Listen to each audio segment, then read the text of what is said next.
The Great Silence. Ambassador Zixtal of the Galactic Concordat stood motionless before the vast observation window of the diplomatic station Harmony 7, her iridescent scales reflecting the cold light of distant stars. The holographic display before her showed the same message it had for the past 3 solar cycles: complete silence from Earth.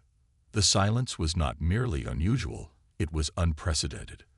For over 2 centuries, humanity had been the loudest species in the galaxy, their transmissions, trade signals, and interstellar chatter filling every frequency band with an endless stream of communication. They were notorious for it, really. Even their smallest mining outposts never shut up, constantly broadcasting everything from vital operational data to entertainment feeds. Ambassador, her aide Venra's voice carried a tremor of concern. The Council demands an update. They're growing anxious. Zixtal's inner membranes flickered in what her species considered a smile. The Council, that collection of ancient civilizations who believed they had seen everything the cosmos could offer, was scared. And they had every right to be. Tell them what they already know, Venra. Tell them Earth has gone quiet. The humans had always been different. While other species developed their technologies in predictable, measured steps, humans threw themselves at the boundaries of science with reckless abandon. Where others sought consensus and careful consideration, humans embraced chaos and individual inspiration.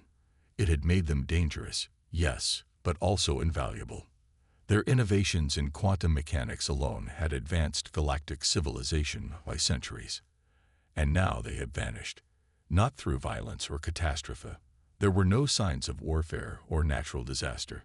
Instead, over the course of exactly 1 Earth day, every human installation, from their homeworld to their furthest colonies, had systematically shut down all standard communications. Ambassador, Venra interrupted her thoughts again. We're detecting unusual energy signatures from the Sol system. The holographic display shifted, showing a complex web of quantum fluctuations emanating from Earth and its colonies. The pattern was like nothing Zixtal had ever seen. It seemed to twist in ways that shouldn't be possible, as if the very fabric of space-time was being gently reshaped. "Get me Captain Drelmar," Zixtal ordered, her scales shifting to a deeper blue of serious intent. "I want the Stellar Witness prepared for immediate departure." The Stellar Witness was the pride of the diplomatic fleet, a ship designed to observe and document first contact situations. Its sensors were unmatched, its stealth systems the best in known space. If anyone could figure out what humanity was up to, it would be Drelmar and his crew. Within hours, the sleek vessel was underway, slipping through the quantum foam toward the Sol system. Zixtal watched from her observation post as it vanished into the darkness, carrying with it the hopes and fears of a dozen civilizations. The journey to Earth took 6 days, each one marked by increasingly strange sensor readings. The quantum fluctuations grew stronger as they approached, forming patterns that the ship's most advanced computers couldn't analyze. It was as if they were approaching the edge of known physics itself. When they finally achieved orbit around Earth, the crew of the Stellar Witness found a planet transformed. The sprawling cities that had once lit up the night side were dark, but not abandoned. Instead, they pulsed with a subtle energy that seemed to flow like rivers between major population centers. "Ambassador," Captain Drelmar's voice crackled through the quantum entanglement communicator. "You need to see this." The feed from the ship's primary sensor array appeared before Zixtal, showing something that made her scales pale to almost white. The humans hadn't vanished. They had transcended. Every population center on Earth was surrounded by a field of quantum coherence that shouldn't have been possible on such a large scale. It was as if millions of human minds were somehow operating in perfect synchronization, while remaining distinctly individual.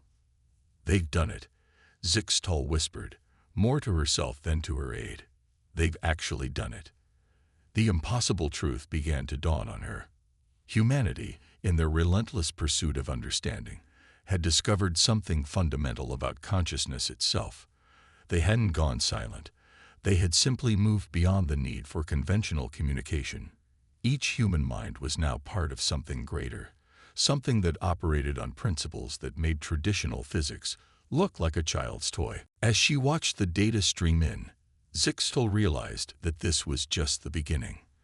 The quantum patterns were spreading, reaching out beyond Earth, touching the consciousness of every sentient being they encountered. Humanity hadn't just changed themselves, they were about to change everything. "Send word to the Council," she ordered, her voice steady despite the magnitude of what she was witnessing. Tell them that humanity hasn't fallen. They've risen, and they're offering us a hand up." The message was sent, but Zixtal knew it was already too late for the old way of doing things. In their typical fashion, humans hadn't asked permission to revolutionize the galaxy. They had simply done it, leaving everyone else to adapt or be left behind. As the quantum patterns continued to spread, carrying with them the promise and terror of absolute transformation, Zixtal did something very unambassadorial. She laughed, because of course it would be humans who would force the galaxy to evolve. Of course it would be Earth that would show them all what was possible when you refused to accept the limitations of reality itself. The Great Silence wasn't an ending. It was a beginning. And somewhere in that quantum web of transformed consciousness, humanity was waiting to welcome the rest of the galaxy into a new age of existence. The Awakening. Dr. Sarah Chen had anticipated fear from the galactic community, but the sheer panic in Ambassador Zixtal's voice took her by surprise. The quantum projection of the alien diplomat flickered in the consciousness-enhanced conference room, her scales rapidly shifting through patterns of distress. "You must understand our position, Doctor." Zixtal's translated thoughts resonated through the quantum field. In a single moment, humanity has fundamentally altered the nature of conscious existence. The Council requires assurances. Sarah allowed herself a moment to appreciate the irony. Here she was, her consciousness simultaneously present in her physical body and expanded through the quantum network that now connected all of humanity, trying to explain to an alien diplomat why they shouldn't be afraid of progress. "Ambassador," she responded, her thoughts carrying the weight of both individual perspective and collective human understanding. "What we've achieved isn't a weapon or a threat. It's evolution." The quantum network hummed around her, carrying the echoes of billions of human minds working in harmony while maintaining their unique identities. It had taken decades of secret research, countless failed attempts, and the combined intellectual resources of every major human institution to crack the code of quantum consciousness. But they had done it. "Show me," Zixtal demanded suddenly. "Show me what it means to be human now." Sarah hesitated. What the ambassador was asking for was unprecedented. To share quantum consciousness with a non-human entity carried unknown risks. Yet wasn't this exactly why humanity had chosen to reveal themselves now? To share their discovery with the galaxy. With the collective agreement of humanity flowing through her, Sarah extended a tendril of quantum consciousness toward the ambassador. "This may feel unusual," she warned. The moment of connection was electric. Through the quantum field, Sarah felt Zixtal's consciousness brush against the edge of the human network. The ambassador's alien mind recoiled at first, overwhelmed by the vast complexity of billions of interconnected human thoughts, memories, and dreams. But then something remarkable happened. Instead of breaking the connection, Zixtal pushed deeper. Her consciousness, so fundamentally different from human awareness, began to adapt, to understand. Through their shared connection, Sarah felt the ambassador's wonder as she experienced the true nature of humanity's transformation. They weren't a hive mind, as many in the galaxy had feared. Each human remained uniquely themselves, their individual consciousness intact and sovereign. But they were also part of something greater, a quantum web of shared experience and understanding that enhanced rather than diminished their individuality. "Impossible." Zixtal's thought echoed through the connection, the computational requirements alone. Sarah smiled, both physically and in the quantum space they shared. That's because you're thinking in terms of classical physics. We discovered that consciousness itself is a quantum phenomenon. Once we understood that, everything else fell into place. Through their connection, she shared the story of humanity's great leap forward. How they had discovered that consciousness wasn't limited to the physical brain, but existed as a quantum field that permeated reality itself. How they had learned to access and manipulate this field, expanding their awareness beyond the limitations of individual minds. But why? Zixtal asked, her consciousness pulsing with genuine curiosity. Why take such a risk? Because it's who we are, Sarah responded, letting the ambassador feel the truth of her words. Humanity has always pushed boundaries, always sought to understand more, to be more. When we discovered the quantum nature of consciousness, we couldn't ignore it. It was the next step in our evolution. The quantum space around them rippled with the impact of this revelation. Through their shared connection, Zixtal began to understand that humanity's transformation wasn't just about enhanced consciousness or improved communication. It was about reaching the next level of existence itself. Your species, the ambassador's thoughts carried a mix of awe and apprehension. You've become something entirely new. No, Sarah corrected gently. We've become more fully what we always were, and we want to share this discovery with the galaxy. Not to control or dominate, but to grow together. Every species has its own unique consciousness, its own way of experiencing reality. Imagine what we could learn from each other if we could truly share those perspectives. The quantum connection between them pulsed with potential. Through it, Zixtal caught glimpses of humanity's vision for the future, a galaxy where different species could share consciousness while maintaining their unique identities, where the boundaries between civilizations became bridges instead of barriers. As their connection began to fade, Sarah felt the ambassador's mind wrestling with the implications of what she had experienced. The galaxy would never be the same after this. Humanity's awakening had opened a door that couldn't be closed. The Council will need time to process this, Zixtal said as her quantum projection began to fade. But I believe they will understand eventually. You haven't just changed yourselves. You've changed everything. Sarah nodded, feeling the support and agreement of billions of human minds flowing through the quantum network. That's what humans do best, Ambassador. We change things, and we're just getting started. The ripples.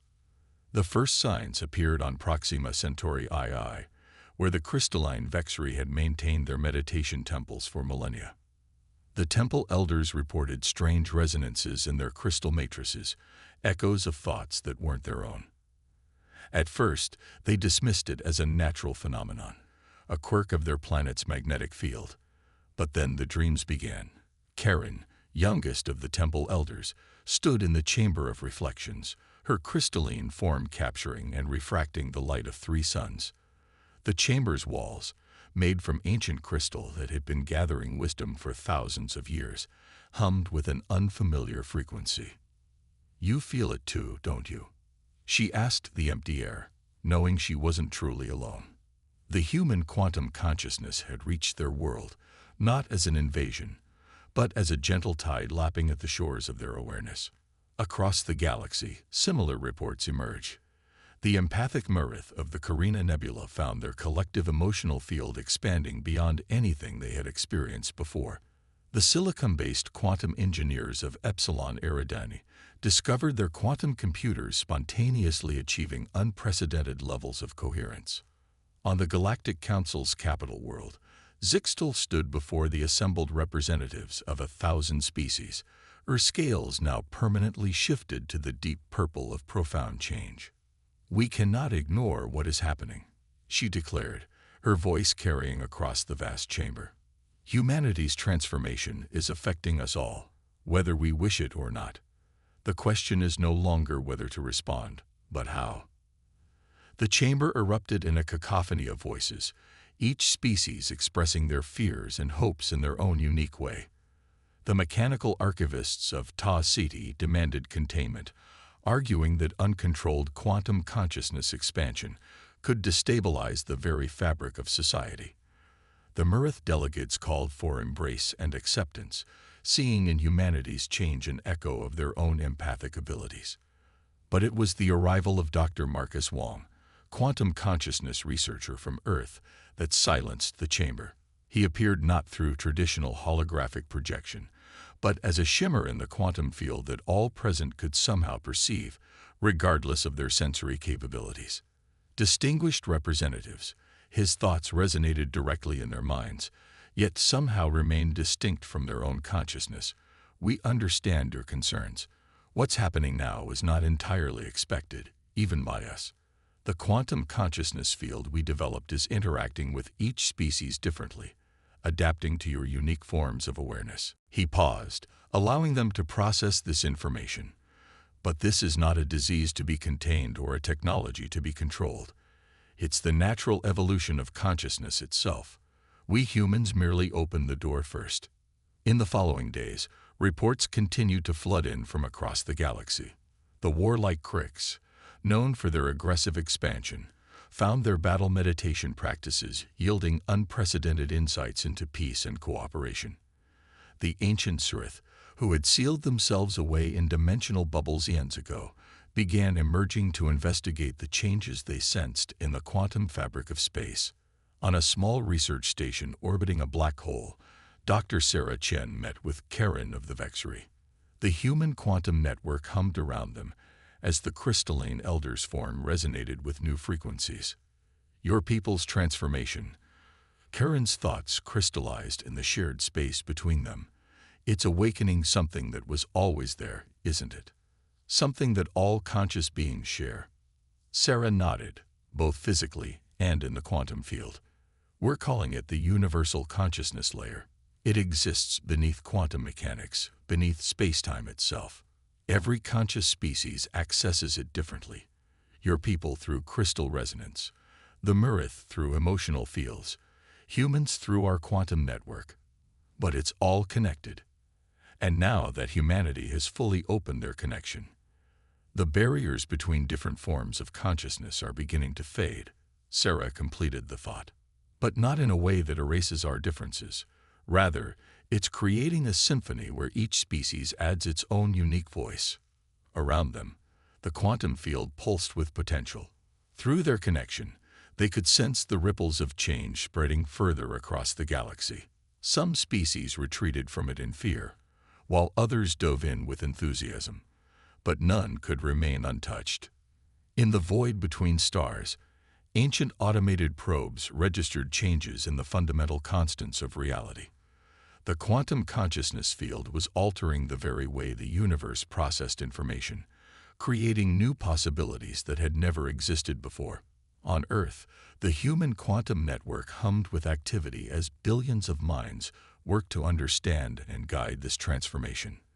They had started this change, but they couldn't control it, nor did they want to. Each species would find its own way to connect with the universal consciousness layer, adding its unique perspective to the growing symphony of awareness. As Sarah and Karen continued their discussion, a new signal appeared in the quantum field. The Zrith, those ancient beings who had retreated from normal space eons ago, were requesting contact. They had sensed the changes in reality itself and recognized something they had been searching for since before humanity had mastered fire. The ripples were becoming waves, and the waves were reshaping the very nature of existence. Humanity had struck the first note, but the symphony that followed would be composed by all conscious beings together. The galaxy would never be the same, and that was exactly as it should be. The choice. In the quantum-enhanced chambers of the Galactic Council's emergency session, the air crackled with tension. Representatives from every major civilization gathered to face the most significant decision in their collective history. The Krix war fleets hung in orbit, their weapons powered down but ready. The crystalline vessels of the Vexery pulsed with uncertain light.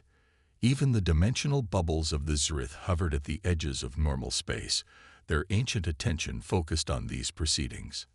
Admiral Trevor Chen, father of Dr. Sarah Chen and humanity's chosen representative, stood calmly before the assembled species. The quantum network flowed through him, carrying the collective wisdom and support of his entire species, yet leaving his individual personality intact and in control.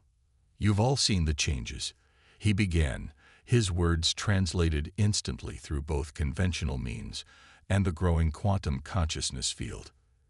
"You've felt them. Every species here has experienced the effects of universal consciousness in their own unique way. Now you must choose how to proceed." The archivists of Ta Ceti stepped forward first, their mechanical forms gleaming.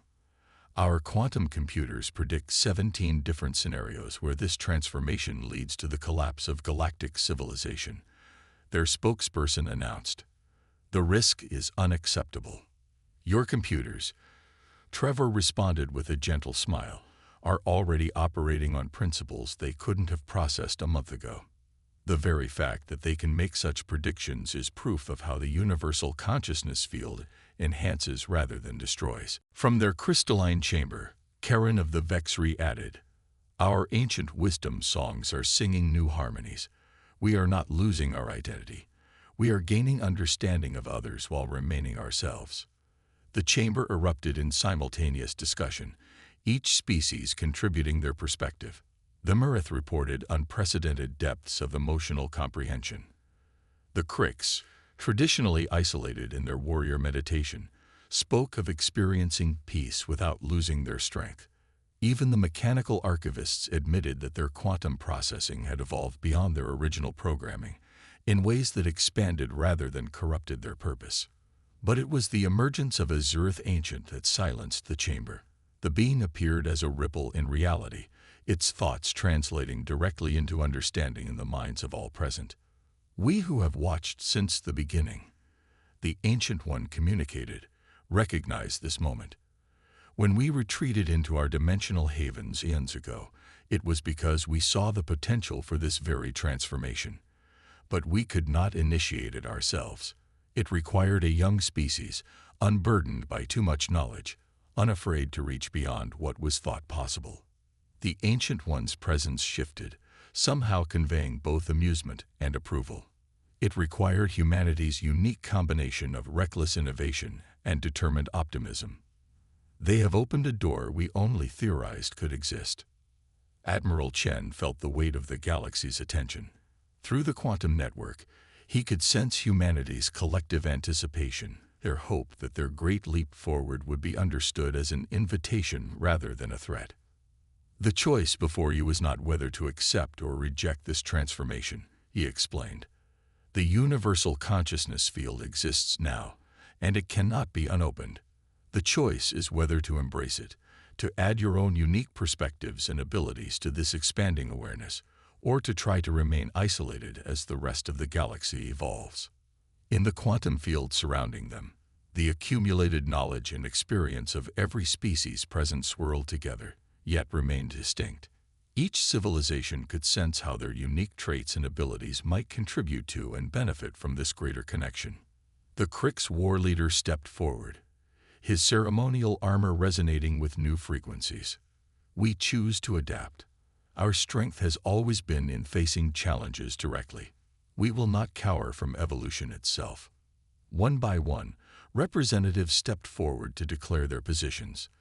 The Vexry committed their crystal wisdom to the expanding consciousness. The Murith offered their emotional insights. Even the archivists, after calculating the possibilities one final time, acknowledged that participation offered more benefits than isolation. As the decisions were made, the quantum field surrounding them grew stronger, more complex, yet somehow clearer. Each species that joined added their own unique harmony to the growing symphony of consciousness. The Zurith Ancient's presence rippled with approval. "This is only the beginning," Trevor announced, feeling the support of humanity flow through him. "Each of our species will explore this connection in our own way. At our own pace, we humans may have opened the door, but what lies beyond it belongs to all of us." The chamber hummed with potential as ancient barriers began to fade.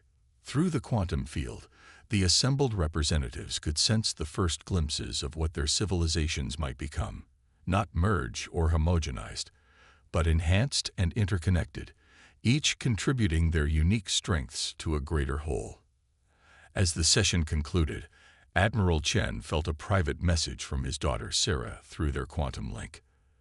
"They understand now, don't they?" she asked.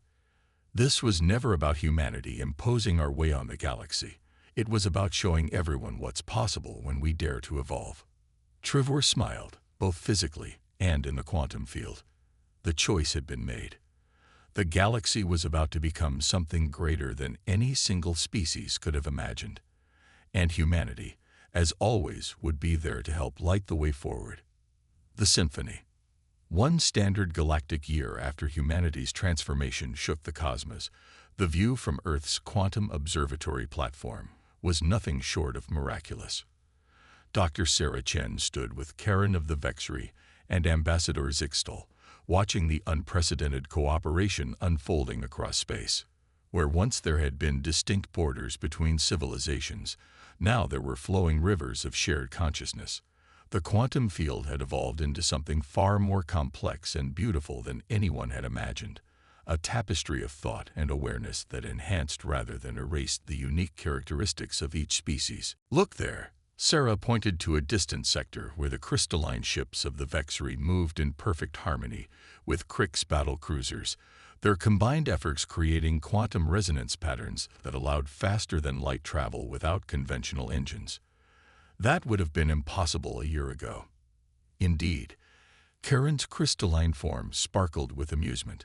"My people's understanding of resonance combined with Crick's battle meditation has opened new frontiers in quantum physics. And that's just the beginning." The quantum field around them hummed with activity. Through their shared connection, they could sense countless breakthroughs happening across the galaxy. The Murith's emotional wisdom had helped the mechanical archivists develop true artificial consciousness. The Zurith's ancient knowledge, combined with human innovation, was revealing secrets about the nature of reality itself. But perhaps most remarkable was how each species had maintained its distinct identity while participating in this greater awareness. The Cricks were still warriors, but now they fought against entropy itself, protecting developing civilizations from natural disasters. The Vexry remained contemplative, their crystal wisdom deeper than ever as they incorporated new perspectives into their ancient songs. Humanity's gift wasn't just the technology, Zixtal observed, her scales shifting through patterns of deep understanding. It was showing us that evolution doesn't mean losing ourselves. It means becoming more fully what we already are. Through the quantum network, Sarah sensed a massive gathering forming in the space around a newly discovered phenomenon. A quantum nexus where multiple forms of consciousness naturally overlapped. Representatives from every species were converging there for what would be the first Galactic Symphony. The event had been proposed by a joint council of human artists and Murith emotion shapers, a celebration of consciousness itself, where each species would contribute its unique perspective to create something entirely new. As Sarah, Karen, and Zixtal transferred their consciousness to the gathering, they found themselves in a space that existed somewhere between normal reality and pure thought. The symphony began with the Vexry, their crystalline resonance establishing a foundation of pure harmony. The Cricks added depth with their battle songs, now transformed into anthems of protection and growth. The Murith wove emotional frequencies through the performance, while the archivists contributed precise mathematical patterns that somehow enhance rather than constrain the artistic expression.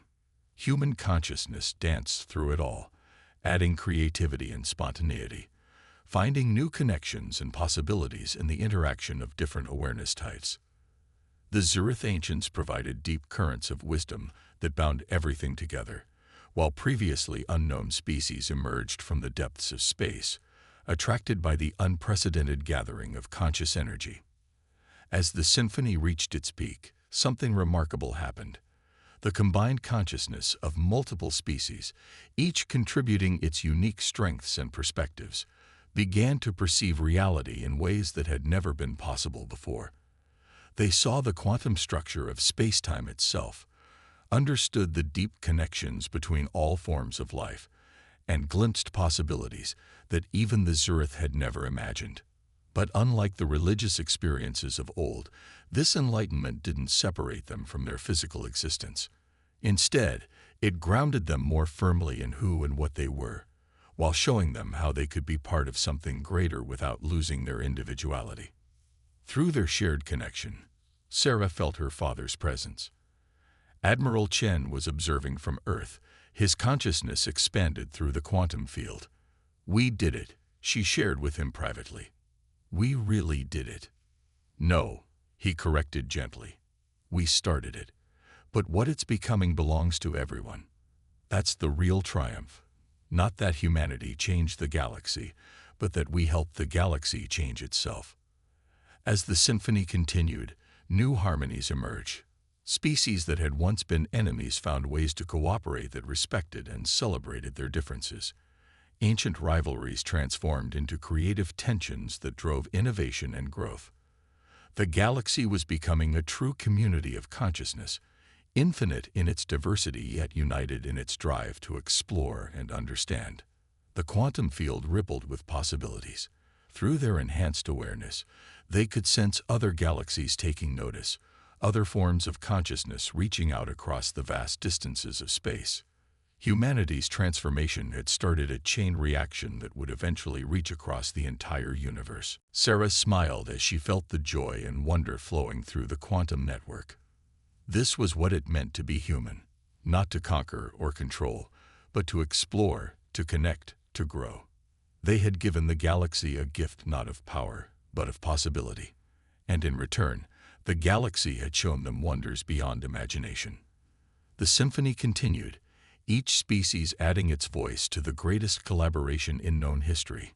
In the quantum field that connected them all, the future unfolded with infinite potential, a future where consciousness itself would evolve in ways no single species could have imagined alone. And somewhere in that quantum harmony, in the space between thought and reality, humanity's greatest dream had been realized. They had found their place in the cosmos not as conquerors or subjects, but as partners in the greatest adventure of all, the evolution of consciousness itself.